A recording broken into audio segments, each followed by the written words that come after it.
The sun was shining brightly over a quiet suburban neighborhood, the type of place where well-kept lawns and white picket fences lined the streets, and the air held a lazy kind of tranquility.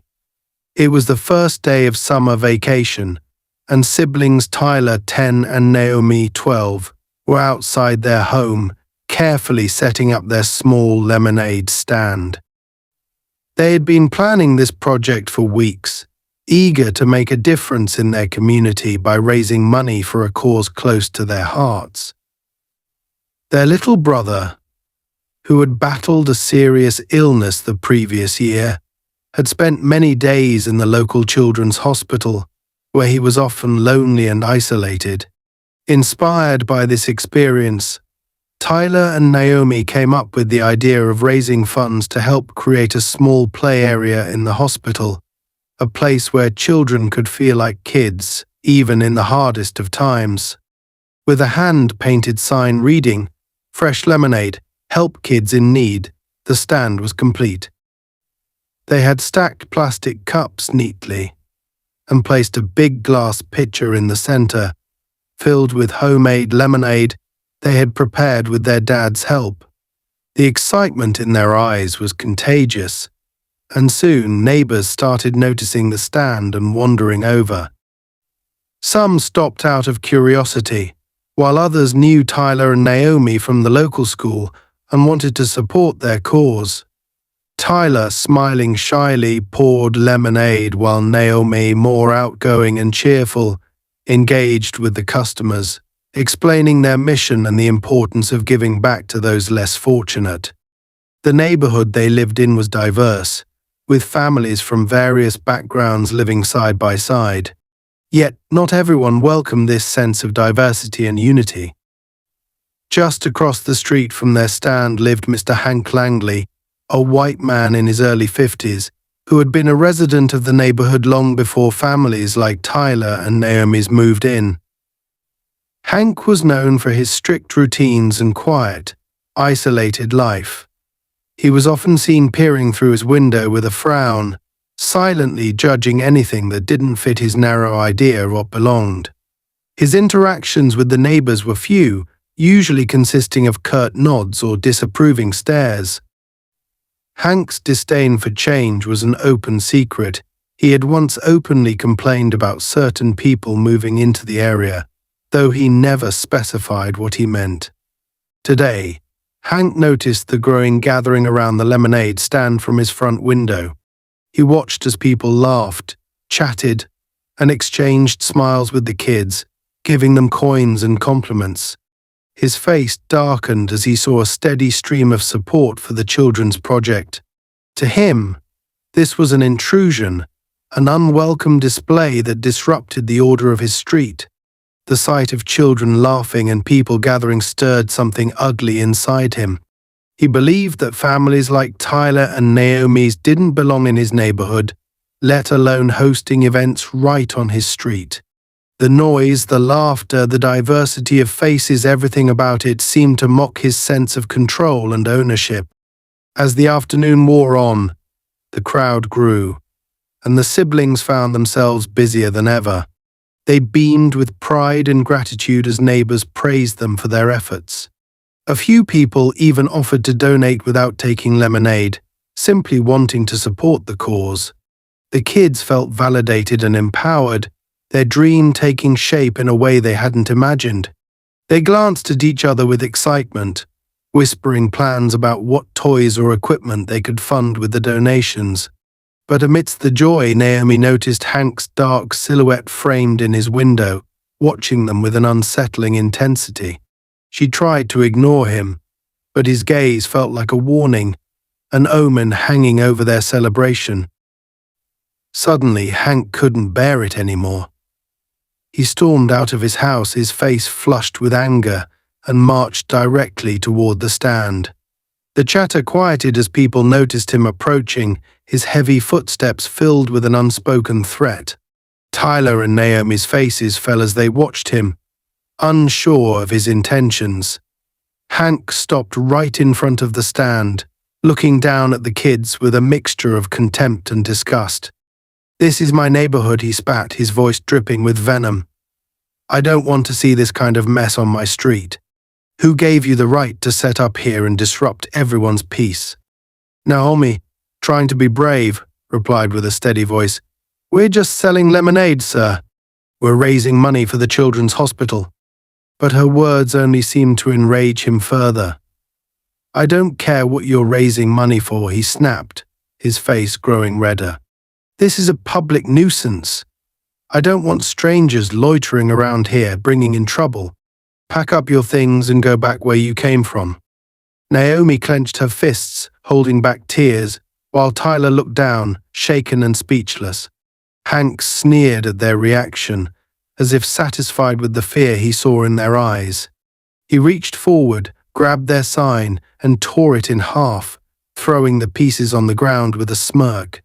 Then, to drive his point home, he kicked over the pitcher of lemonade, spilling its contents all over the pavement. The crowd, shocked and outraged, began to murmur in disapproval, but no one dared step forward to confront Hank. The children were left standing in silence, staring at the wreckage of their hard work, disbelief and pain written across their faces. Hank, seeming satisfied, turned on his heel and stormed back to his house, slamming the door behind him. He didn't care about the disappointed looks from the neighbors or the hurt he had inflicted on two innocent children. To him, he had simply restored order on his street. Tyler and Naomi, devastated, slowly began picking up the pieces of their sign and their overturned cups, struggling to hold back tears. Naomi kept glancing back at Hank's house, feeling a mixture of fear and anger, while Tyler clung to her, his hands trembling. Just then their father, Damon, arrived home and noticed the crowd dispersing. Confused, he hurried over to his children, seeing the mess and the tears streaming down Naomi's face. "What happened?" he asked gently, kneeling down to their level. Naomi choked back a sob and explained everything, from their lemonade stand and their mission to Hank's outburst and destruction. Damon listened intently, his expression hardening with each word. He looked down at the remnants of the stand, at the lemonade pooling on the sidewalk, and at his children's broken spirits. A steely resolve settled in his eyes. Damon wasn't a man who looked for conflict, but this was different. His children's innocence had been trampled on, their kindness met with hatred. He wrapped his arms around them, comforting them, but his mind was already racing, considering what needed to be done. He knew that this was about more than just a lemonade stand. This was a battle for respect, dignity, and the right for his children to feel safe and accepted in their own neighborhood. He looked up at Hank's house, his gaze hard and unyielding. He knew that Hank's actions couldn't go unanswered. But instead of reacting in anger, Damon began to formulate a plan, a way to stand up for his children without lowering himself to Hank's level. This was going to be a lesson not only for Hank, but for the entire neighborhood. Damon's heart swelled with both pain and determination as he silently vowed to show his children that they would not be defeated by hatred. The next step was clear. They would rebuild, and they would do it bigger and better than before. The next morning, Damon gathered his kids, determined to help them rebuild what Hank had destroyed. He could see the pain in their eyes, a mixture of fear and lingering anger, but he also saw a glimmer of hope when he suggested they set up the lemonade stand again. Damon wanted them to understand that no matter how hard someone tried to tear them down, they could always find the strength to rise back up. As they worked together, Damon noticed several neighbors passing by, glancing at them with nods of encouragement. Some even offered a few quiet words of support, expressing their shock at Hank's actions the day before. Damon recognized a few faces, neighbors who had lived there as long as they had, who understood the effort his family put into making the community a better place. While he appreciated their kind words, He could see that some people were hesitant to get too involved, avoiding direct eye contact and quickly moving along. Tyler and Naomi were a little quieter than usual, still haunted by the memory of Hank's angry face and his threats.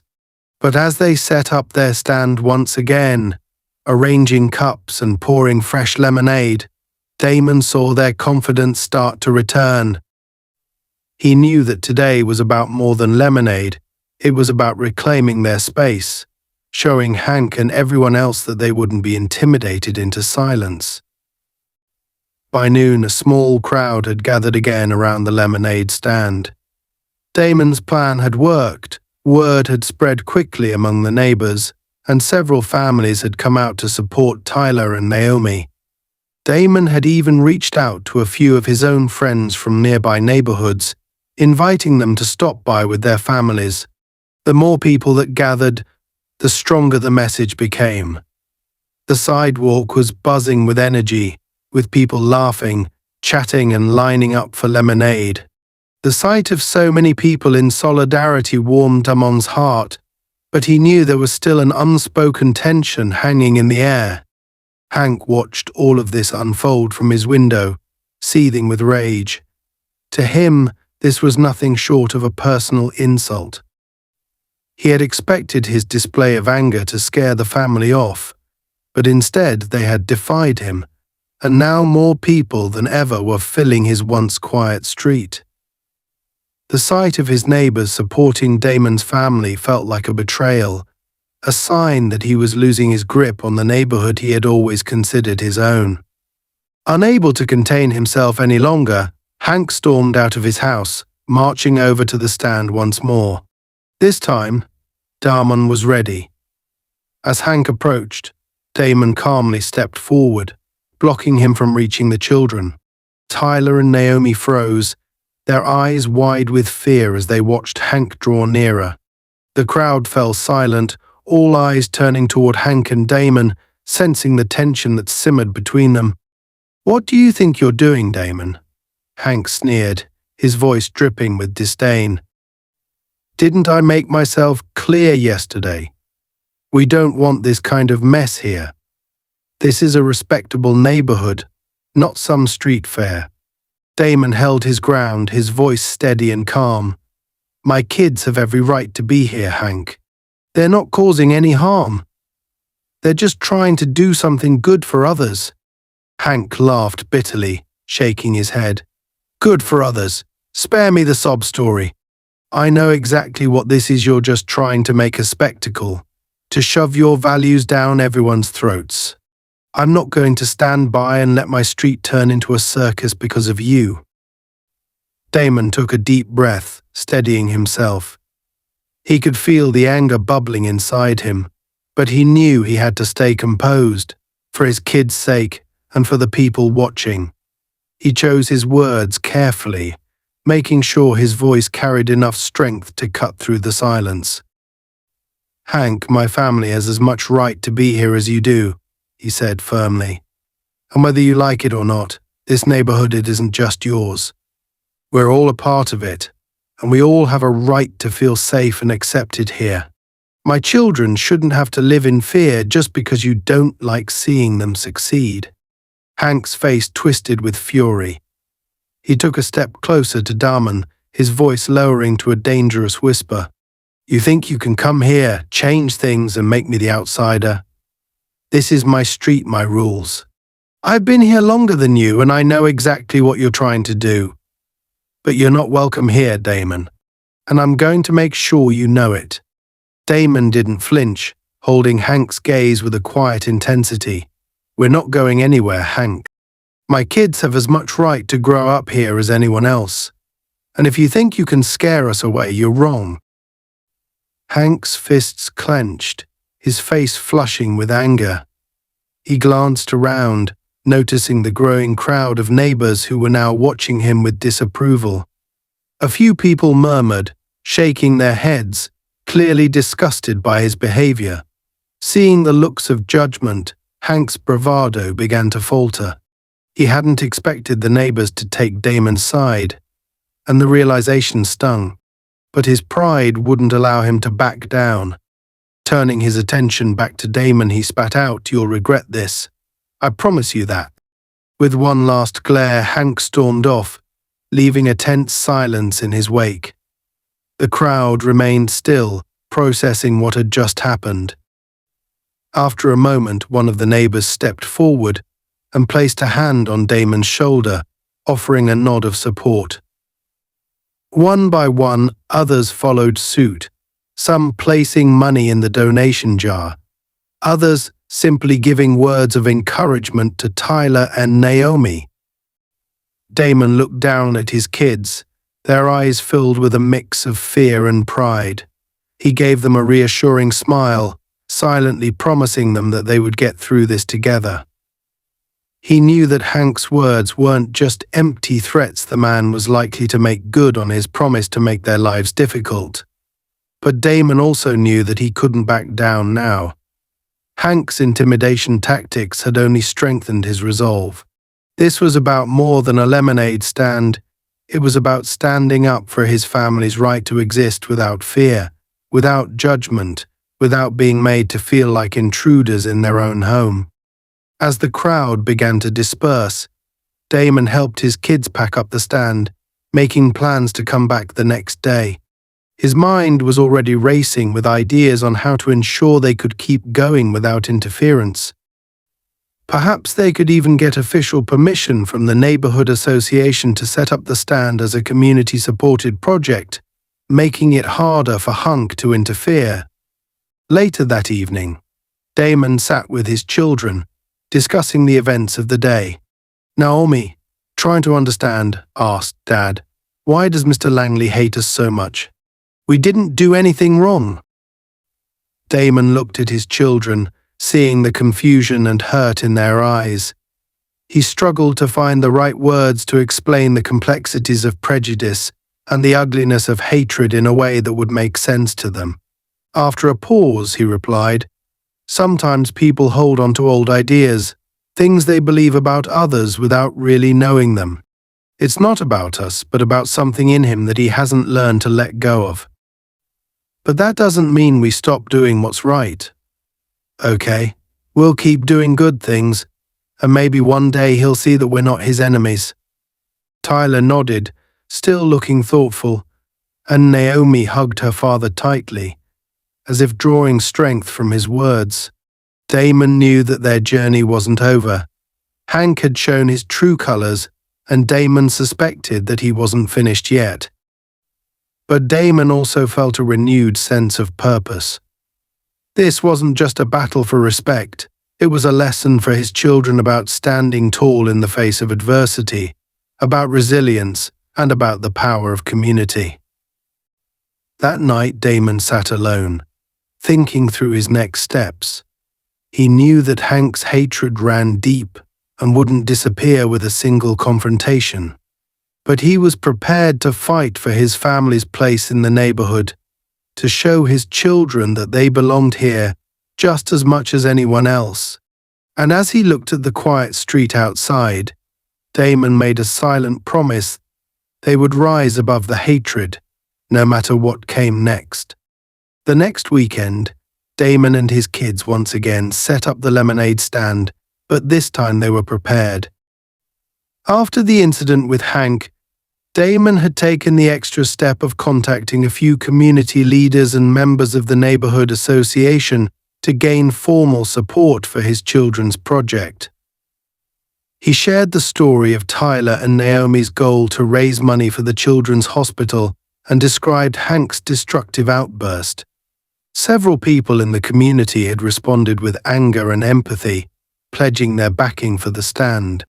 Damon even managed to get a local city council representative involved, who was eager to support the cause.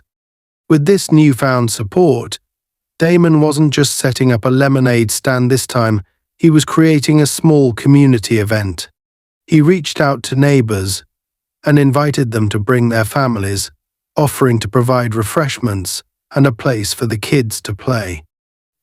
The goal was to send a clear message: the community stood united, and Hank's intimidation wouldn't stop them from doing something positive.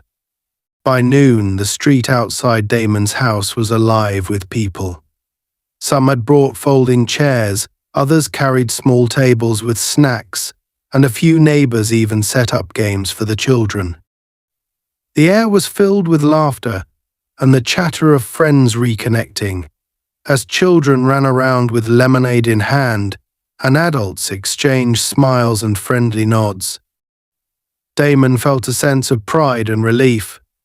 For the first time, he saw how powerful a united community could be, how their collective joy and support could drown out the bitterness and hatred of a single man.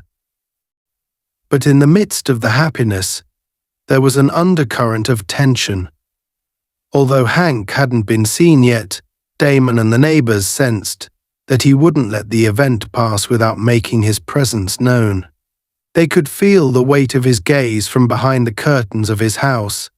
Every now and then, a few people would glance over, whispering and exchanging wary looks, as if preparing themselves for what might come next. Damon caught sight of Hank peering through his window, his face a mask of rage.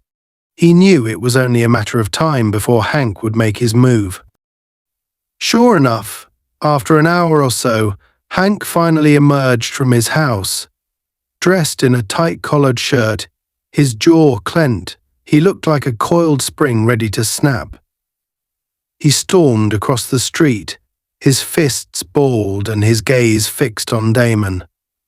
The crowd fell silent as they noticed him approaching, and a few of the children instinctively moved closer to their parents, sensing the hostility radiating from Hank. Tyler and Naomi froze, the joy in their faces replaced by fear as they remembered the last time he had confronted them. Hank stopped a few feet from Damon, his face red and his eyes narrowed with fury. Without preamble, he pointed at the lemonade stand, his voice shaking with rage. "What the hell is this?" he shouted, his voice slicing through the silence. "You think you can turn my neighborhood into some kind of carnival? I don't know what you're trying to pull, Damon, but I'm not having it.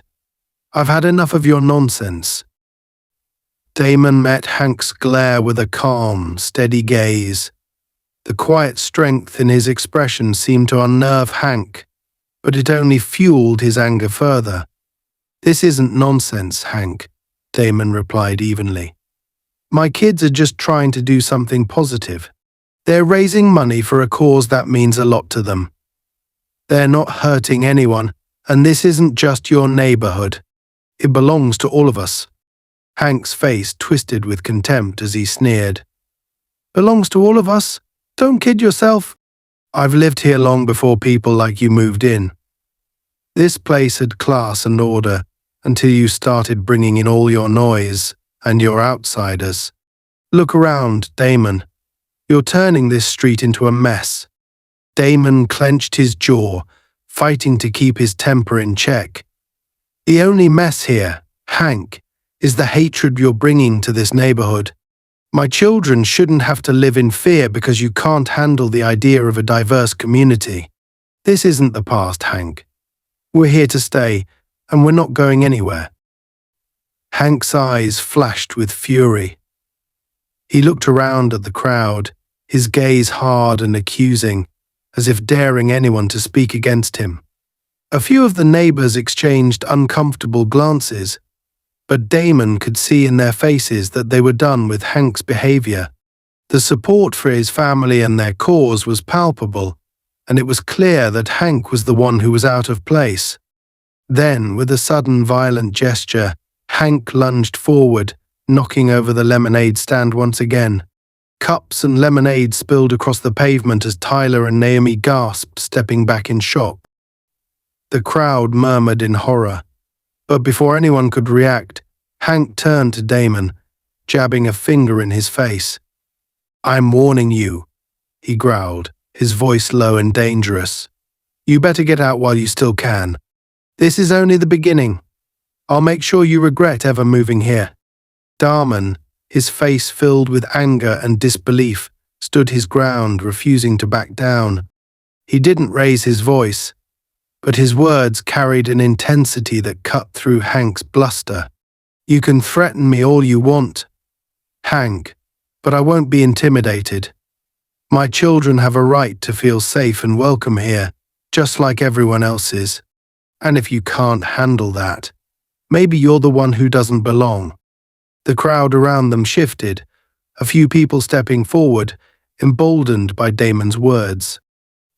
One of the neighbors, Mrs. Ramirez, an elderly woman who had lived in the neighborhood longer than anyone, stepped out of the crowd and looked Hank square in the eye. "Enough, Hank," she said firmly. "You don't speak for us. This is our neighborhood too, and we're proud to have Damon and his family here. Maybe it's time you learn to keep your hate to yourself." Her words sent a ripple through the crowd, and more neighbors nodded in agreement. Hank's face contorted with anger and disbelief, his control over the neighborhood slipping away before his eyes. He looked around, seeing the support for Damon's family, the expressions of defiance on the faces of those he had once intimidated. It was clear that his power over them was crumbling, and he couldn't bear it. With a final, furious glare, Hank turned and stormed back to his house, slamming the door so hard that it echoed down the street. A few people let out breaths they hadn't realized they were holding, while others exchanged relieved smiles. Damon let out a sigh of relief, grateful for the solidarity of his neighbors. He looked down at his kids, giving them a reassuring nod, as if to say, "We'll be okay. We're not alone." But Damon knew better than to let his guard down completely. Hank's parting threat still hung in the air, a dark cloud over the day's triumph. Damon sensed that this wasn't the end. Hank's hatred ran deep, and Damon had a feeling that he would try something even more desperate, more insidious, to get his way. As the crowd began to disperse, a few neighbors lingered, helping Damon and the kids clean up the spilled lemonade and overturned cups. They offered words of encouragement, assuring him that they would stand by him if Hank tried anything else. Damon thanked them, his heart warmed by their kindness, but a lingering sense of dread remained. Later that evening, as Damon sat with his kids, discussing the events of the day, he noticed that Naomi was unusually quiet.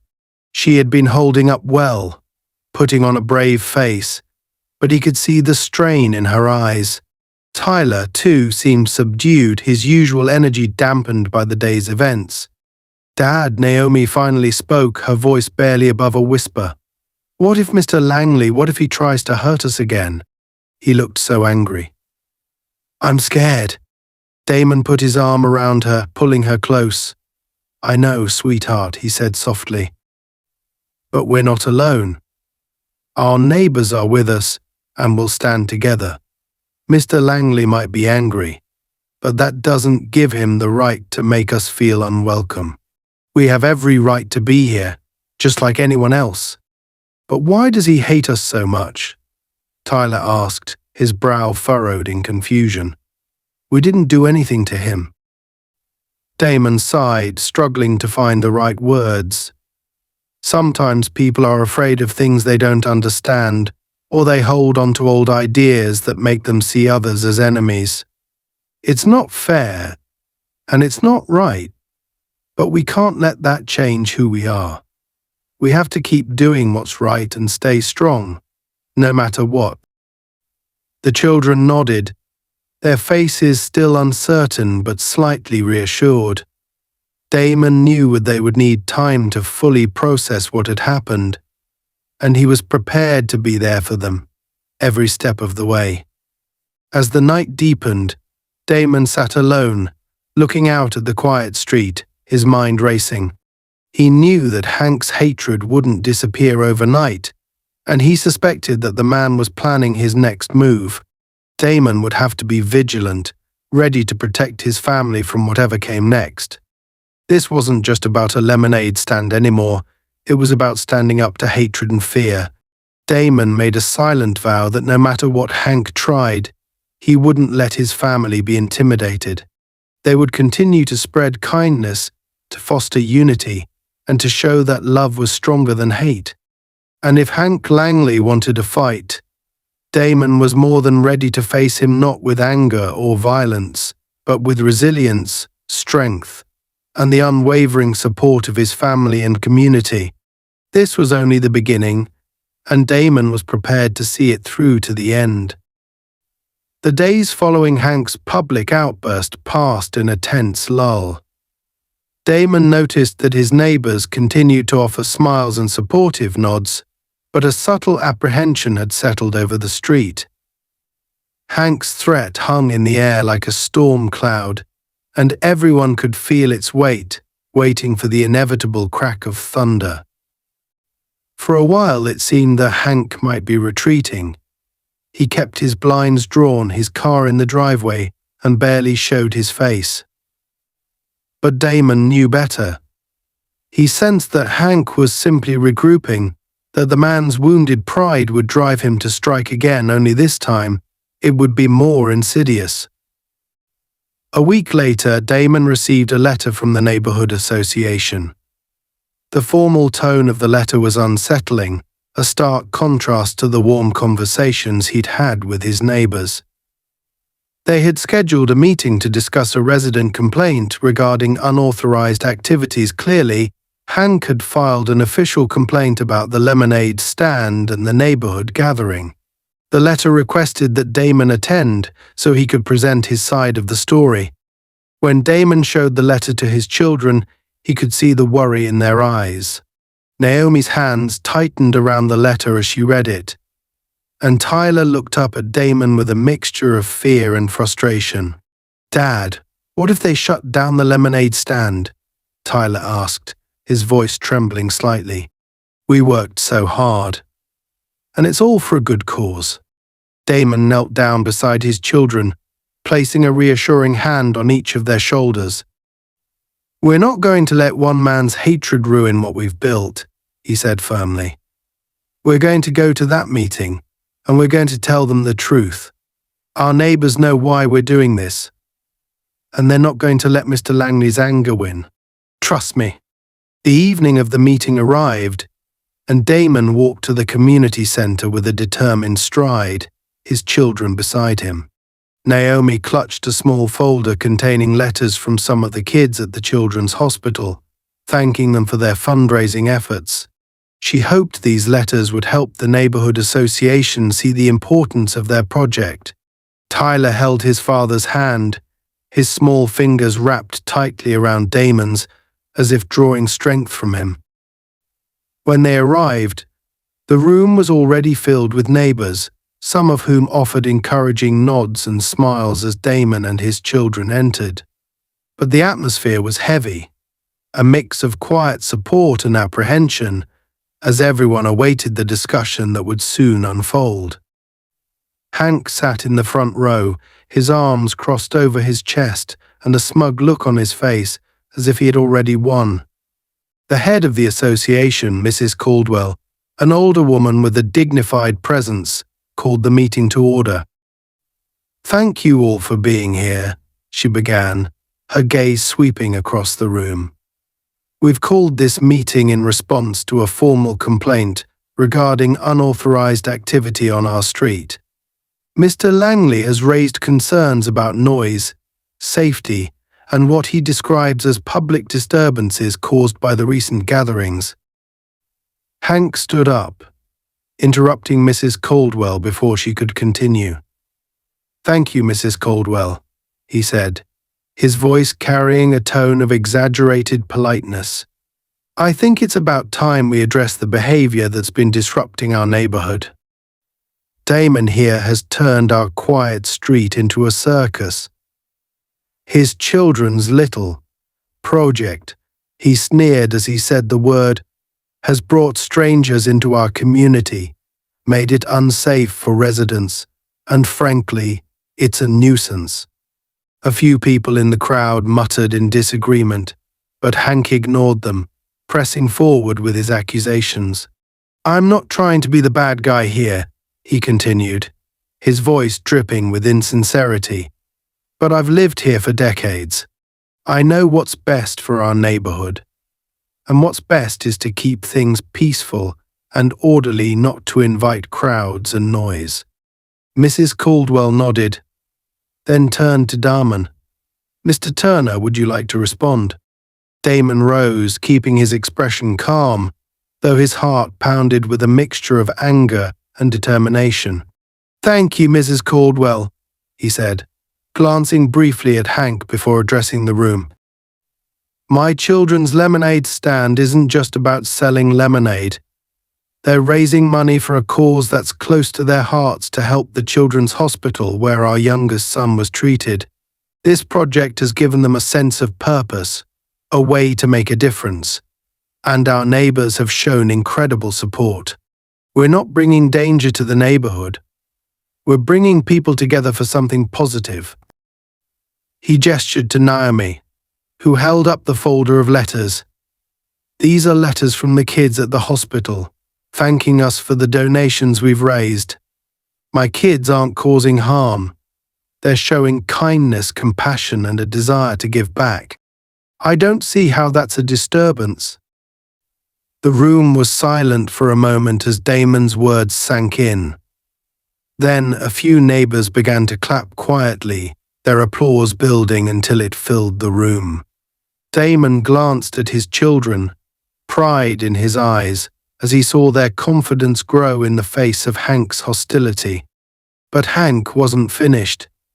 He stood up again, his face flushed with anger. "I don't care about your sob story," he spat, his voice rising.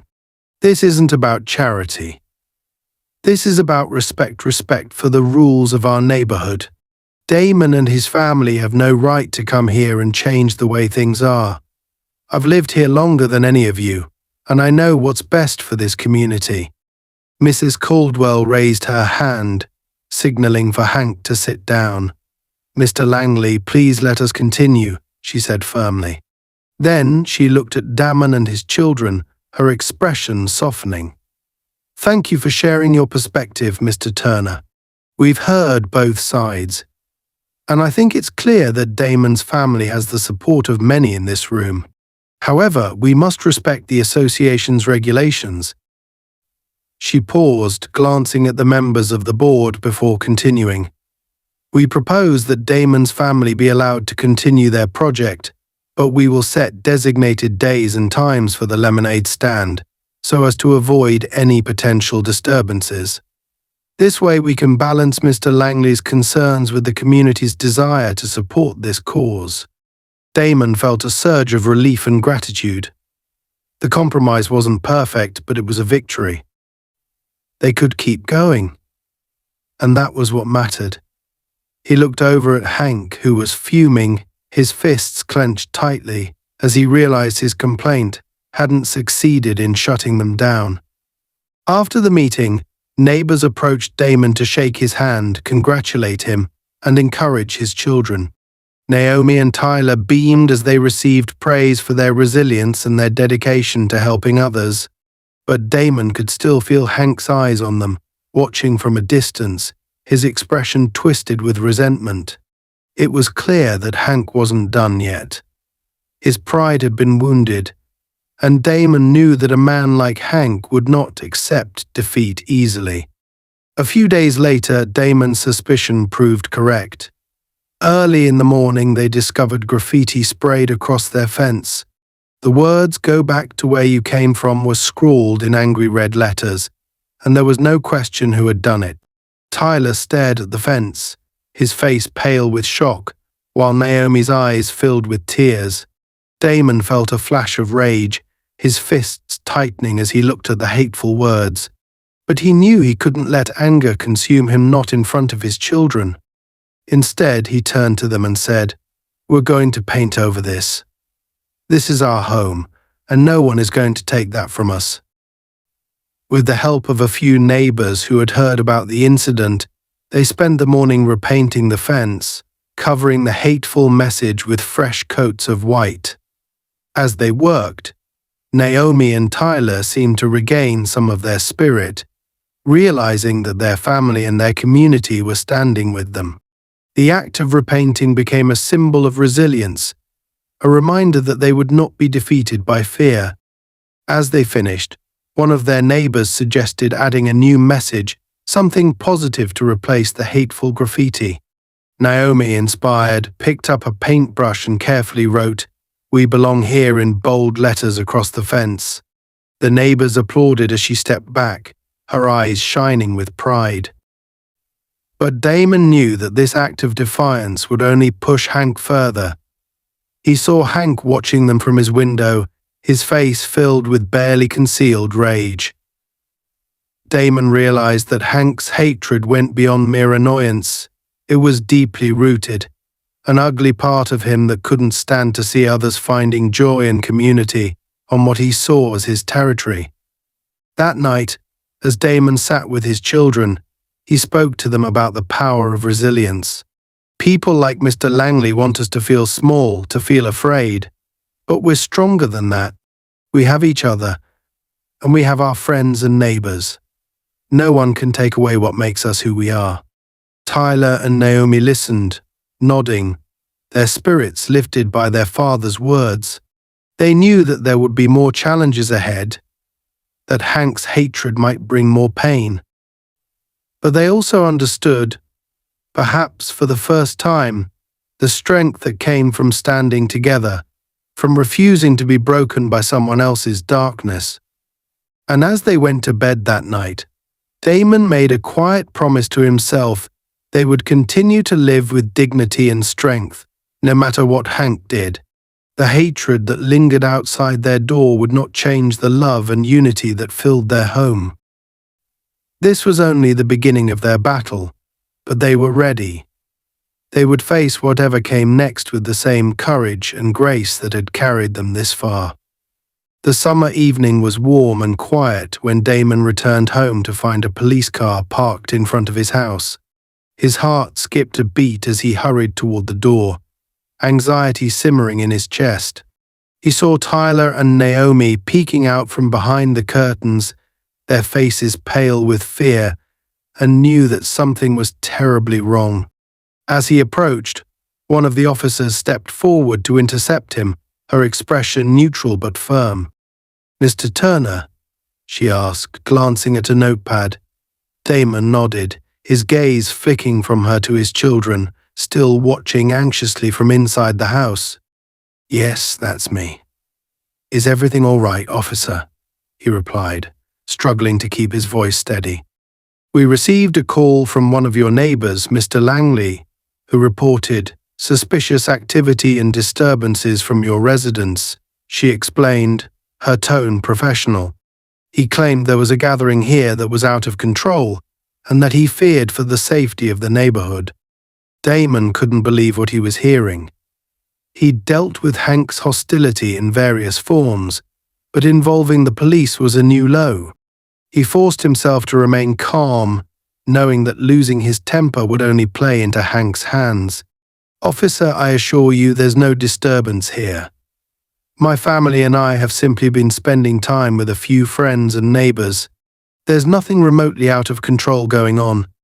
The officer nodded, glancing toward the house where neighbors were beginning to gather on their porches, watching the scene unfold. "We've already confirmed there's no issue here, Mr. Turner. This appears to be a misunderstanding. However, please understand that we have to follow up on every report, especially when it involves the safety of the community." Damon swallowed his frustration, nodding in understanding. "I appreciate that, officer. I just want to make sure my family can feel safe in our own home, without constant harassment from a neighbor who has certain issues with us." The officer's face softened slightly, as if she understood the situation more than she was letting on. She placed a reassuring hand on Damon's shoulder. "I get it. We see this kind of thing more often than you might think. Please don't hesitate to report any further incidents. Your family has every right to live here peacefully." With that, she returned to her car, leaving Damon standing on the lawn, his mind racing with a mix of relief and anger. He knew this was Hank's way of escalating the conflict, of trying to intimidate him through official channels, and he wondered just how far Hank was willing to go. Damon looked up at his children, who were still watching from the window, their expressions a mixture of fear and confusion. He gestured for them to come outside, hoping to reassure them. As they stepped onto the lawn, Naomi spoke first, her voice small and uncertain.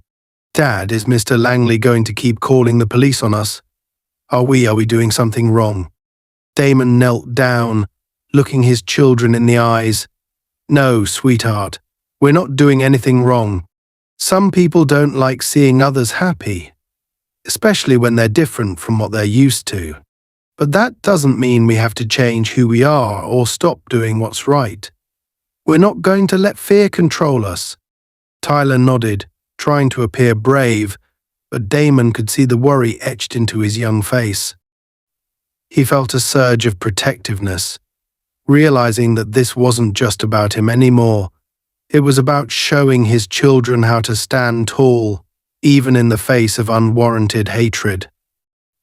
The next day, Damon received another notice from the neighborhood association, this time calling for an urgent meeting to discuss repeated complaints of disturbances and safety concerns related to his family's activities. Damon's blood boiled as he read the letter, feeling Hank's hand in every line, every accusation. He knew that Hank was using the association to put pressure on him, hoping to isolate his family and make them feel like outsiders. Despite his frustration, Damon attended the meeting, determined to defend his family's right to exist peacefully. This time, he came prepared, bringing letters of support from several neighbors and a few photos of the recent community gatherings they'd held. He wanted to show the association that his family wasn't causing harm but was, in fact, bringing people together. The meeting was tense from the moment it began. Hank sat at the front, his arms crossed, a smug look on his face as he watched Damon take his seat. Mrs. Caldwell, the head of the association, seemed uncomfortable, caught between Hank's accusations and the visible support Damon had gathered from the neighborhood. "We're here today to address ongoing concerns regarding disturbances on our street," Mrs. Caldwell began, her gaze darting nervously between Hank and Damon. "Several residents have expressed worries about noise, safety, and the potential for conflict." Damon took a deep breath before speaking. "With all due respect, Mrs. Caldwell, the only source of conflict here has been Mr. Langley's hostility toward my family. We've done nothing but bring our neighbors together to raise funds for a cause that matters deeply to us. I have letters of support from people who've attended these gatherings. They're not a danger, they're a celebration of community." Hank scoffed, shaking his head. "Community? This isn't a community, Damon. It's an invasion. You've brought strangers, noise, and disorder into a place that was once quiet and safe. I don't care what your intentions are, this is my neighborhood, and I won't watch it be destroyed by your antics." Several members of the association shifted uncomfortably, clearly disturbed by Hank's vehemence. Mrs. Caldwell hesitated, glancing at the papers Damon had brought, before addressing him again. "Mr. Turner, while we understand the importance of your cause, we also have to ensure that all residents feel comfortable and secure. Perhaps we can reach a compromise. Would you consider limiting the number of gatherings or keeping them to certain times?" Damon felt a surge of frustration. The compromise felt unfair, a concession to Hank's unyielding bigotry, but he understood that outright refusal would only fuel Hank's campaign against them. He nodded reluctantly, agreeing to their terms, though his heart ached at the thought of giving in even slightly to Hank's bullying. Hank's face twisted into a satisfied smirk, as if he'd won some kind of twisted victory. Damon met his gaze, refusing to look away, silently vowing that he wouldn't let Hank break their spirit, no matter how many obstacles he threw in their path. But the harassment didn't stop there. A few days later, Damon woke up to find his car keyed, long scratches etched across the doors in a clear message of malice. Tyler and Naomi saw it too, their faces filled with shock and hurt as they stared at the damage. Damon's chest tightened with anger, but he forced himself to stay calm, refusing to give Hank the satisfaction of knowing he'd gotten to them. Instead, Damon called a few of his neighbors, who offered to help him repaint the car. As they worked, more people joined, bringing supplies, offering words of encouragement, and reaffirming their support. It became a silent act of defiance, a message to Hank that his intimidation tactics would not succeed in driving them away. But Hank's final act of escalation came a week later, and it was more direct, more personal. Late one night, just as the Turners were preparing for bed, a loud banging erupted on their front door. Damon rushed downstairs, opening the door to find Hank standing there, his face twisted with rage. He was drunk, his words slurred but filled with venom. "You think you're better than me?" he snarled, his voice dripping with bitterness.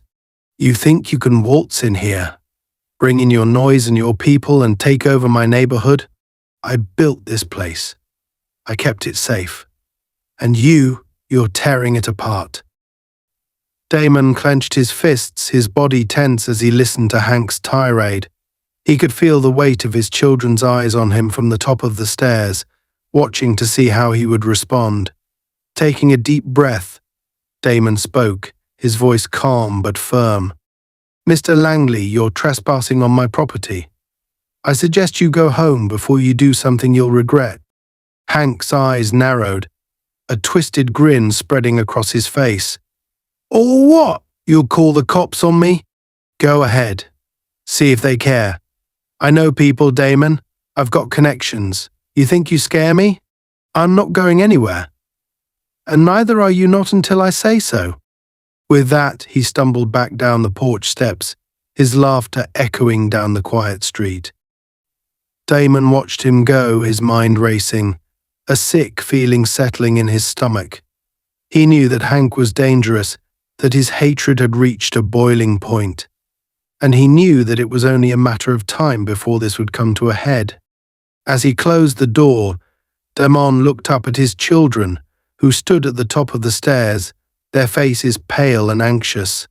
He walked up to them, pulling them into a tight hug, feeling their small arms wrap around him. "Everything's going to be okay," he whispered, though a part of him wondered if that was true. "We're going to get through this. Together." In the days that followed, Damon spoke with the neighborhood association, with his lawyer, and even with the local police, filing a formal complaint against Hank and documenting the threats, the vandalism, the harassment. He was done tolerating Hank's terror. He was ready to stand up for his family, no matter what it took. The final confrontation was coming, and Damon was ready. He would show Hank, his family, and the entire neighborhood that they would not be broken, that love and resilience could withstand even the deepest hatred. And he would do it not just for himself, but for his children, to teach them that no matter how dark the world might seem, there was always strength in standing up for what was right. As the sun dipped below the horizon, casting long shadows across the neighborhood, Damon knew that tonight would mark the breaking point. The tension between his family and Hank had been simmering for weeks, and it felt as if the entire street was holding its breath, waiting for the inevitable clash. Just after dusk, Damon stepped out onto his porch, taking in the stillness of the night. He had decided that he wouldn't wait for Hank's next move. It was time to confront him and put an end to the harassment. As if sensing his thoughts, several of his neighbors stepped out onto their porches, offering silent nods of support. They knew, just as Damon did, that Hank's hostility was no longer just an annoyance. It was a threat that had festered and could no longer be ignored. Before Damon could take a step toward Hank's house, however, he saw his neighbor emerge from his front door, his face twisted with barely contained rage. He marched across the street with an unsteady gait, his expression darkened by a scowl. The neighbors watched intently, some clutching their phones, prepared to call for help if things escalated beyond words. Damon. Hank's voice cut through the night, thick with anger. I told you to stop bringing your trash into my neighborhood. And yet, here you are parading around like you own the place. Damon felt his jaw clench, his resolve hardening. He walked down his porch steps, meeting Hank in the middle of the street, keeping his stance steady and his voice calm.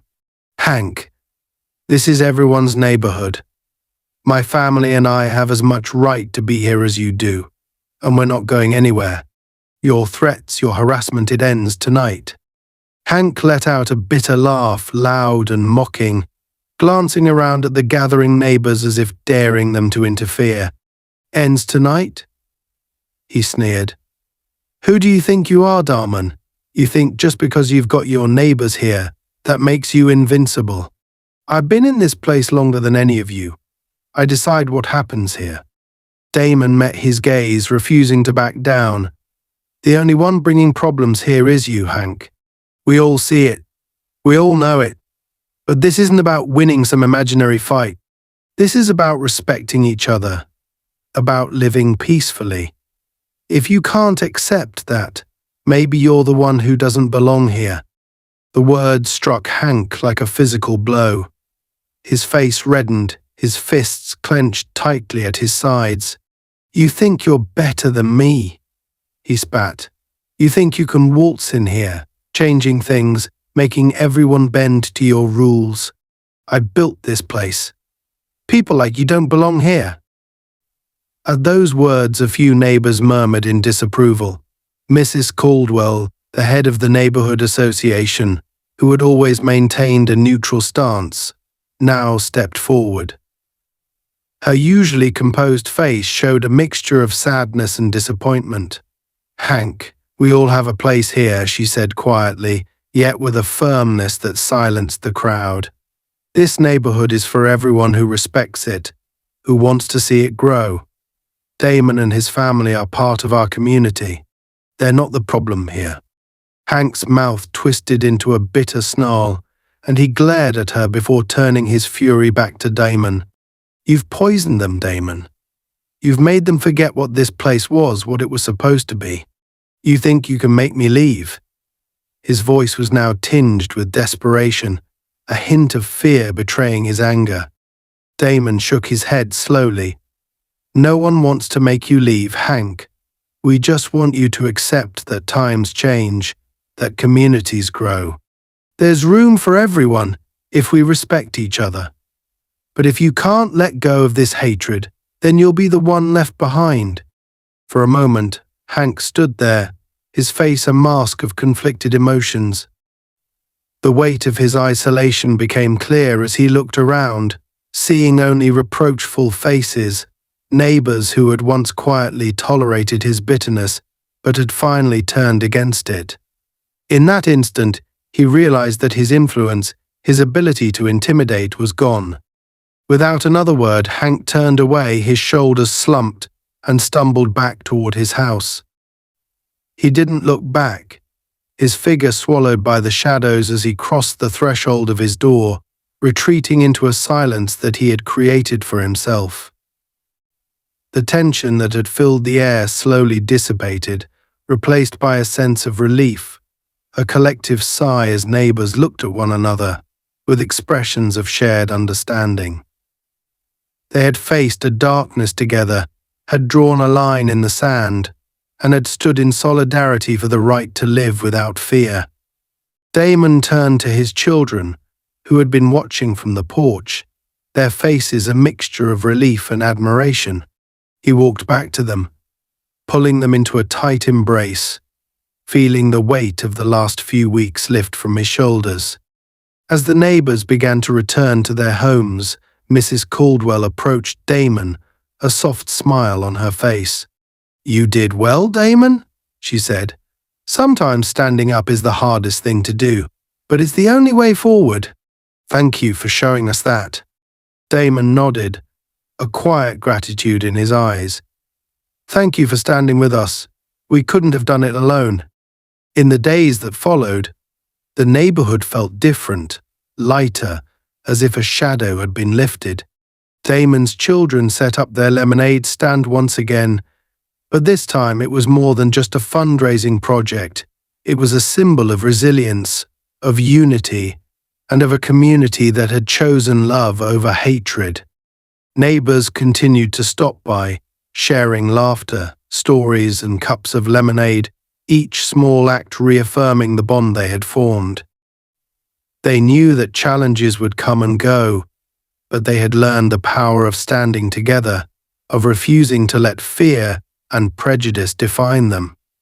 And as Damon watched his children serve lemonade to friends and strangers alike, he felt a deep sense of pride.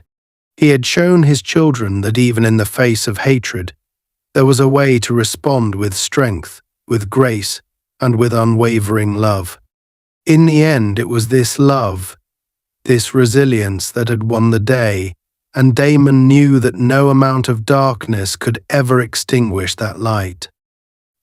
The days following Hank's retreat were filled with a new energy, one that Damon could feel in every conversation, every friendly nod from a neighbor, and every visit to the now thriving lemonade stand. Without Hank's looming presence and constant hostility, the neighborhood seemed to breathe easier. There was a shared sense of relief and quiet pride, a feeling that they had overcome something dark and divisive together. Tyler and Naomi's lemonade stand had become a fixture in the neighborhood. Kids who had once been too shy to join in were now regular visitors, excited to help raise money for the children's hospital.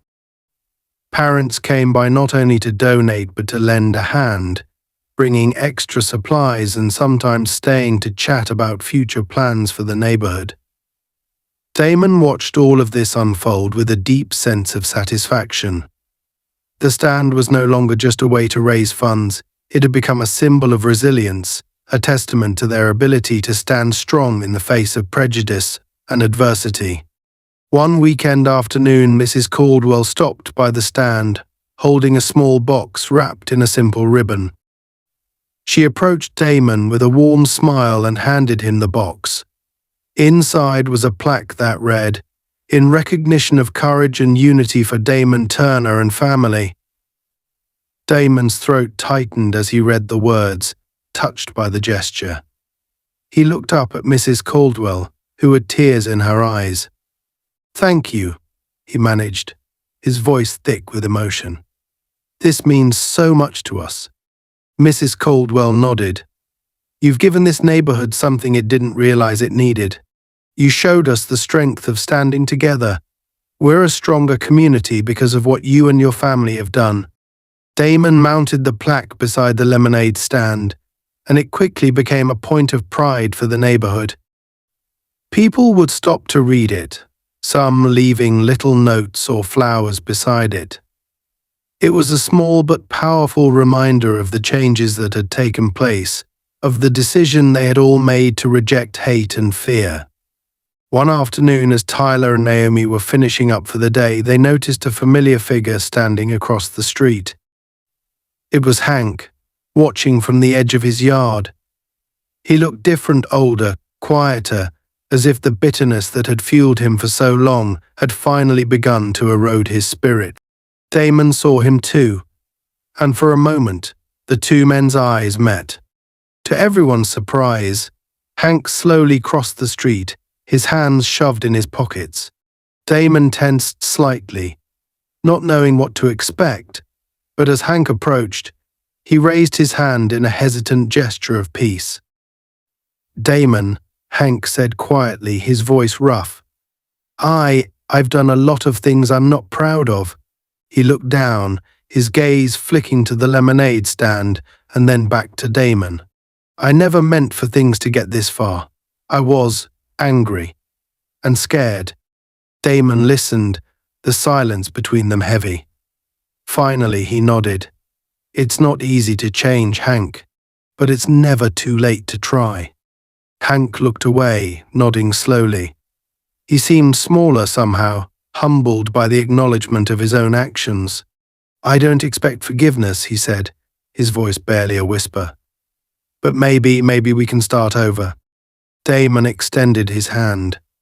Hank hesitated before reaching out and shaking it, the gesture simple but carrying a weight of hard-won understanding.